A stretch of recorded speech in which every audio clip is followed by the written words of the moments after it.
নমস্কার বন্ধুরা, সনাতনী শ্রাবন্তী চ্যানেলের আরও একটি নতুন ভিডিওতে আপনাদের সকলকে জানাই স্বাগত। আজকের পর্বে আমরা জানব দীপাবলি কেন পালন করা হয় আর দীপাবলির সঙ্গে শ্রীরামচন্দ্রের কোন কাহিনী জুড়ে রয়েছে। প্রায় গোটা ভারতেই পালিত হয় দীপাবলি উৎসব। এর পিছনের পৌরাণিক কাহিনীরও প্রচলিত আছে। বাঙালি দুর্গাপুজোর সঙ্গেও যেমন জড়িয়ে রয়েছে শ্রীরামচন্দ্র, তেমনি দীপাবলির সঙ্গে জড়িয়ে রয়েছেন শ্রীরাম সীতার কাহিনী। দেশ জুড়ে 3 দিন ধরে পালন হয় দীপাবলি উৎসব। ধানতেরাস থেকে শুরু করে ভাতৃদ্বিতীয়া পর্যন্ত চলে এই উৎসব।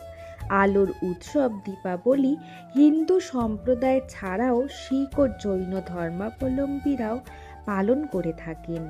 দীপাবলির ইতিহাসের সঙ্গে পুরাণের যেসব গল্প জড়িত, তার মধ্যে সবচেয়ে প্রচলিত রাম, সীতা ও লক্ষ্মণের অযোধ্যায় ফেরার কাহিনী। এছাড়াও আরও অনেক গল্প জড়িত রয়েছে দীপাবলির সঙ্গে। রামায়ণ মতে দশরথে রাবণ বধ করে দীপাবলিতেই অযোধ্যায় ফেরেন শ্রীরামচন্দ্র, সীতা ও লক্ষ্মণ। তাদের স্বাগত জানাতেই প্রদীপ জ্বালিয়ে সাজানো হয় গোটা অযোধ্যা নগরীতে।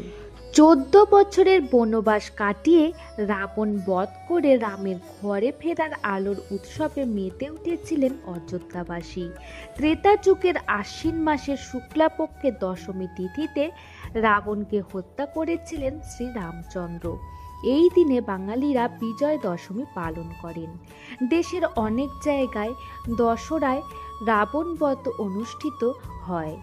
এরপরে অযোধ্যায় ফিরত আসতে প্রায় 20 দিন মতো সময় লাগে রাম, লক্ষ্মণ ও দেবী সীতার। তাদের স্বাগত জানাতেই আলোয় সাজানো হয় গোটা অযোধ্যা নগরী। দীপাবলির সঙ্গে মহাভারতেরও কাহিনী জড়িত রয়েছে। মহাভারতে আছে যে ভূদেবী ও বরাহ পুত্র নরকাসুরের খুব শক্তিশালী স্বর্গ মর্ত দখল করে প্রবল অত্যাচার শুরু করেছিল।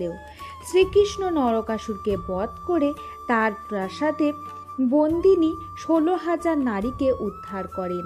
এদের সবাইকে বিয়ে করার প্রতিশ্রুতি দেন শ্রীকৃষ্ণ, কিন্তু মৃত্যুর আগে নরকাসুর শ্রীকৃষ্ণের কাছ থেকে বর চেয়ে নেন যে সে মৃত্যুর দিনটিতে ধুমধাম করে পালিত করবেন। এই দীপাবলিতেই নাকি নরকাসুরকে বধ করেছিলেন ভগবান শ্রীকৃষ্ণ। আবার জৈন ধর্ম অনুসারেও দীপাবলিতেই নির্মাণ লাভ করেছিলেন মহাবীর। এছাড়াও মহাভারতে পাওয়া যায় যে 12 বছর বনবাস ও 1 বছর অজ্ঞাতবাসের পরে দীপাবলিতেই হস্তিনাপুরে ফিরে এসেছিলেন পাণ্ডবেরা।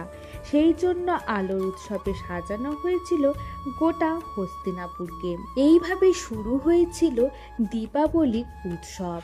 আজকের মতো এই ভিডিওটি এই পর্যন্তই রাখলাম। আজকের ভিডিওটি যদি ভালো লেগে থাকে তাহলে অবশ্যই লাইক, কমেন্ট, শেয়ার এবং চ্যানেলটিকে সাবস্ক্রাইব করতে একদমই ভুলবেন না।